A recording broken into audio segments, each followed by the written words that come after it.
Asia cup تنازع پاکستان کے مطالبے پر میچ ریفری تبدیل، پاکستان اور آئی سی سی کے درمیان معاملہ حل ہو گیا۔ پاکستان آج اپنا میچ یو اے ای کے خلاف کھیلے گا۔ متنازع میچ ریفری پاکستان کے میچ کی نگرانی نہیں کرے گا۔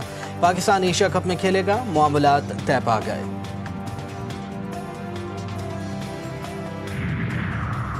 T20 ایشیا کپ 2025 کا اہم مقابلہ، بنگلہ دیش کی سنسنی خیز مقابلے کے بعد افغانستان کو 8 رن سے شکست۔ 155 رنز کے ہدف کے تعاقب میں افغان ٹیم 146 رنز پر ڈھیر۔ مستفیض الرحمان نے 3 شکار کیے۔ پہلی اننگز میں بنگال ٹائیگرز نے 5 وکٹوں کے نقصان پر 154 رنز بنائے تھے۔ تنزید حسن 52 رنز کے ساتھ نمایاں رہے۔ رات گئے بلوچستان ضلع شیرانی پولیس اور لیویز تھانوں پر 2 حملے، لیویز اور پولیس کے متعدد اہلکار زخمی۔ حملوں میں تھانوں کے مواصلاتی نظام کو بھی تباہ کر دیا گیا۔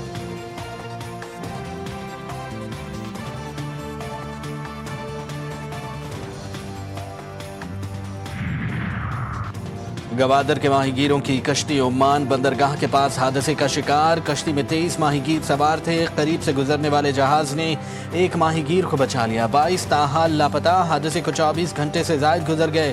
حادثہ کشتی میں آگ لگنے کے باعث پیش آیا تھا۔ اسلام آباد ہائی کورٹ کا بڑا فیصلہ، جسٹس طارق محمود جہانگیری کو جوڈیشل ورک سے روک دیا۔ چیف جسٹس سرفراز ڈوگر اور جسٹس محمد اعظم خان پر مشتمل ڈویژن بینچ نے میاں داؤد کی درخواست پر سماعت کے بعد تحریری حکم نامہ جاری کر دیا۔ اسلام آباد بار ایسوسی ایشن کا آج مکمل ہڑتال کا اعلان۔ اسلام آباد بار کونسل میں ایمان مزاری کے خلاف ریفرنس دائر، لائسنس منسوخ کرنے کی استدعا۔ الزام عائد کیا گیا کہ ایمان مزاری ریاست مخالف سرگرمیوں میں ملوث ہیں۔ ان کے تعلقات تحریک طالبان، بلوچ لبریشن آرمی اور منظور پشتین کی تحریک سے بتائے گئے۔ ریفرنس میں کہا گیا ہے کہ وہ ہر ایسی تحریک کی حمایت کرتی ہیں جو ریاست مخالف ہو۔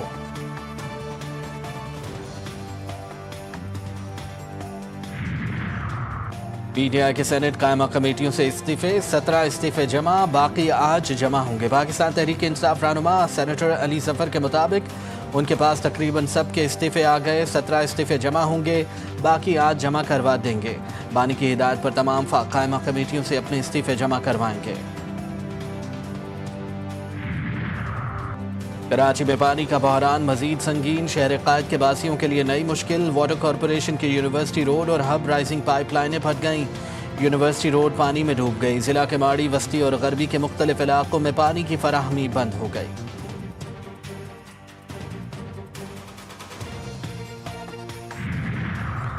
کراچی درخشاں کے علاقے سی ویو بلاک 28 کی پارکنگ سے 2 لاشیں برآمد، خاتون اور مرد کی لاشیں سفید پراڈو سے گاڑی میں ملی۔ مرد کی شناخت سرکاری ادارے کے ریٹائرڈ افسر شہباز ملک کے نام سے ہوئی، خاتون کی فوری شناخت نہ ہو سکی۔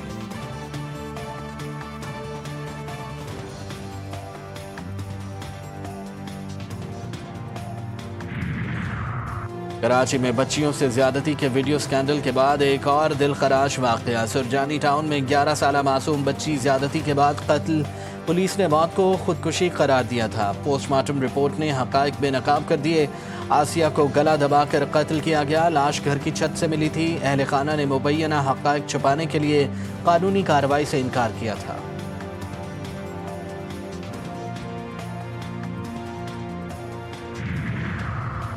تربت میں بینک سیکیورٹی وین سے کروڑوں روپے کی ڈکیتی، مسلح افراد دشت میں نجی کمپنی کی سیکیورٹی وین سے 22 کروڑ روپے لوٹ کر فرار۔ وین تربت سے 2 بینکوں کا کیش لے کر گوادر جا رہی تھی۔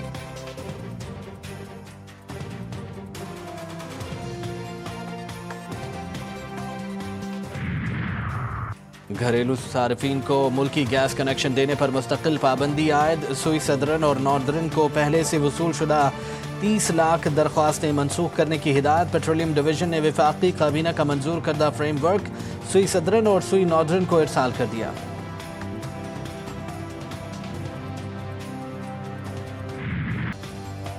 صہیونی فوج کا امریکی حمایت ملتے ہی غزہ سٹی میں زمینی کارروائی کا آغاز، شدید بمباری اور گولہ باری سے کئی اسکول، مکانات اور خیمے ملبے کا ڈھیر بن گئے۔ 106 فلسطینی شہید، درجنوں زخمی۔ مغربی علاقوں میں شدید فائرنگ سے بھی کئی فلسطینی جان سے گئے۔ شدید حملوں کے بعد غزہ سٹی سے فرار میں تیزی، متاثرین کی قطاریں لگ گئیں۔ صہیونی وزیر دفاع اسرائیل کاٹز نے دھمکی دی ہے کہ فوج غزہ سٹی کو تباہ کر کے حماس کے قبرستان کا گواہ بنا دے گی۔ قطر اور دیگر ممالک نے اسرائیل کو تنہا کر دیا۔ اسرائیلی وزیر اعظم کا اعتراف، نتن یاہو نے اسرائیل کو یونان کی قدیم ریاست اسپارٹا سے تشبیہ دے دی۔ کہا اسرائیل کی صورتحال سپر اسپارٹا جیسی ہے، تیار ہونا پڑے گا۔ اسرائیل کو نئی اقتصادی حقیقت کے لیے تیار ہونا چاہیے۔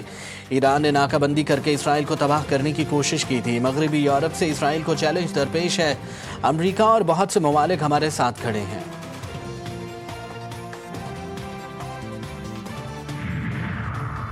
وزیر اعظم کی 25 ستمبر کو امریکی صدر ڈونلڈ ٹرمپ سے ملاقات متوقع۔ ملاقات دورہ اقوام متحدہ کے دوران ہونے کا امکان۔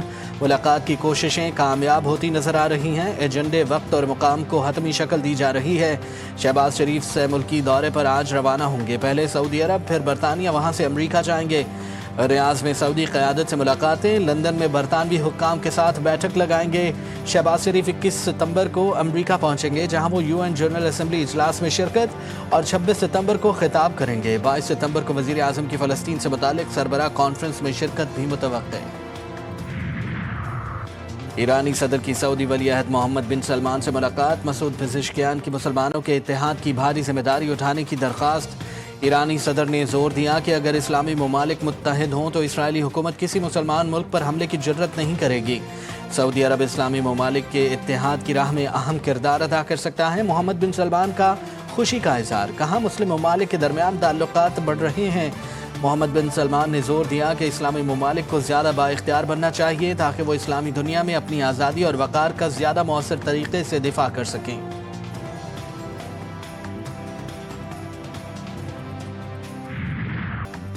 ایٹمی طاقت سے مسلح پاکستان مسلم امہ کے ساتھ کھڑا ہے اور ہماری صلاحیت دفاع کے لیے ہے۔ غزہ سمیت تمام مسائل کا حل بات چیت میں ہے، لیکن کوئی فریق بات نہ کرے تو دیگر آپشن پر عمل کرنا ہوگا۔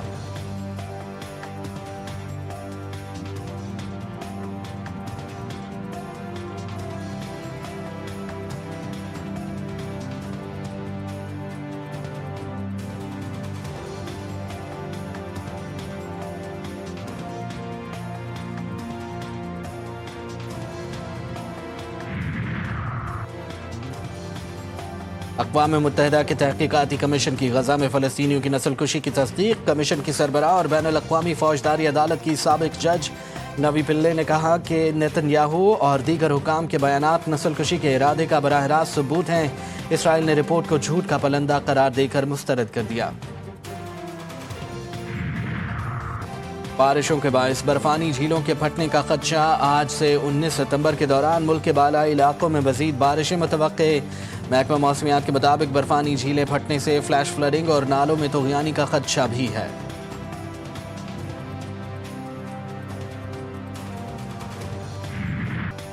پنجاب کے بپھرے دریا کئی المناک داستانیں چھوڑ گئے۔ بہاول نگر میں دریائے ستلج نے سینکڑوں دیہات میں تباہی مچائی۔ لوگ گھر بار چھوڑ کر سڑکوں پر رہنے پر مجبور، فصلیں ڈوب گئیں۔ خانوال کے مقام پر دریا راوی ہوا بے لگام، درجنوں گاؤں صفحہ ہستی سے مٹا دیے۔ دریائے سندھ میں بپھرتی لہروں نے کئی گھر اجاڑ دیے۔ گھوٹکی کے علاقے قادرپور میں سیلابی پانی متعدد دیہات میں داخل۔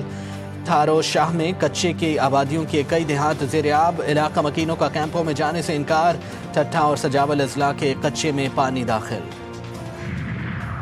اور قصور میں امریکی ناظم الامور نیٹلی بیکر کا دریائے ستلج سے ملحق سب سے زیادہ متاثرہ علاقوں کا دورہ۔ ناظم الامور نے امدادی کیمپوں میں بے گھر خاندانوں اور امدادی کارکنوں سے ملاقات کی۔ نیٹلی بیکر نے سیلاب سے بحالی کی پاکستانی کوششوں کے لیے امریکی عزم کا اعادہ کیا۔ انہوں نے کہا کہ وہ ضلعی انتظامیہ کی مربوط کوششوں کو سراہتی ہیں، جنہوں نے اس بات کو یقینی بنایا کہ علاقے میں ایک بھی زندگی ضائع نہ ہو۔